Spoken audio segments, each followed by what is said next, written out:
Tonight, KHOU 11 investigates romance scams. Criminals hook people searching for love online and then leave them broke and brokenhearted. Yeah, the FBI says people were taken for $230 million. That's not a typo. Last year alone. Tiffany Craig started investigating this problem after two women asked for her help. Tiffany?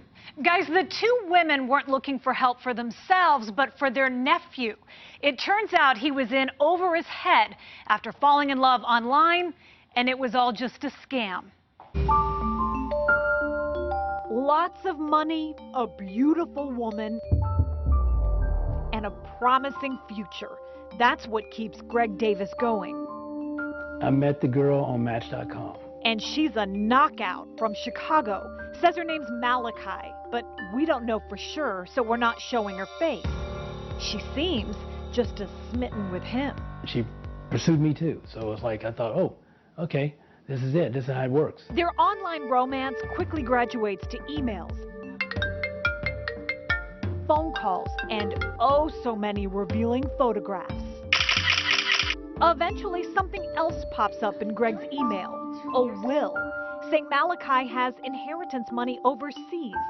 She just needs him to front some cash for taxes and shipping. Increments of $5,000, $10,000, $8,000 at a time. By the time we talk to Greg, he's been sending Malachi money for 2 years. These people are very good at what they do. Sergeant Josh Novitz is a certified scam examiner with the Harris County Sheriff's Office. He's seen plenty of these cases known as the romance scam. They put a million hooks in the water, and all they have to do is catch a couple to make it profitable for them. And they profit from us big time. In 2016, just here in Texas, more than 1,000 people reported the scam to the FBI. Their loss? More than $16 million. In Greg's case, he drains his retirement, maxes out credit cards, and takes out more than a dozen payday loans. His loss is jaw-dropping.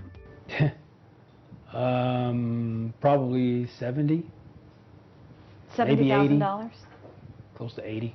And don't forget, they still haven't met. So a few weeks ago, he asked for proof that the inheritance is real and gets this video. Greg, how are you doing? A man we never see shows a stash of cash with Greg's name written all over it. Literally. I looked at it and I took a $100 bill out of my pocket and I put it down. I said, that's not even close to being like a currency. And so that's when I knew the whole thing was all a mess.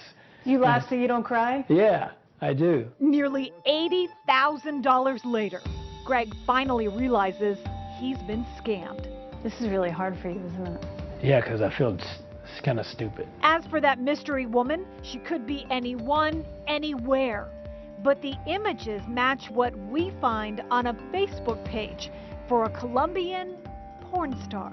Make sure you're actually face-to-face with that person you're supposed to be dealing with. Because the internet dating thing, you don't know what you're getting. Even after calling out the imposters, they try one last time. That same woman holds up a personal message for Greg, trying to squeeze a little more out of the man who has nothing left. So the last picture is photoshopped in that story. I know this because I actually found the original. All I did was a reverse image search online, and the fake one is on the left and the real one is on the right. Now, if you don't know how to do this, learn. Go to this story on KHOU.com and we'll show you how to do it because it can help you in a number of different ways. As for Greg, though, he wants everybody to know that he's back up on his feet and he's going to be okay, and he has absolutely learned from this. I'm so glad he's going to be okay, but please, $5,000, $10,000 increments for somebody you've not met? Right. Yeah. Come on, Learn man. from this. Learn from this. Okay, I'm not going to say a lot anymore. to learn, that's for sure. Thank you for Thanks so much. sharing. Very important.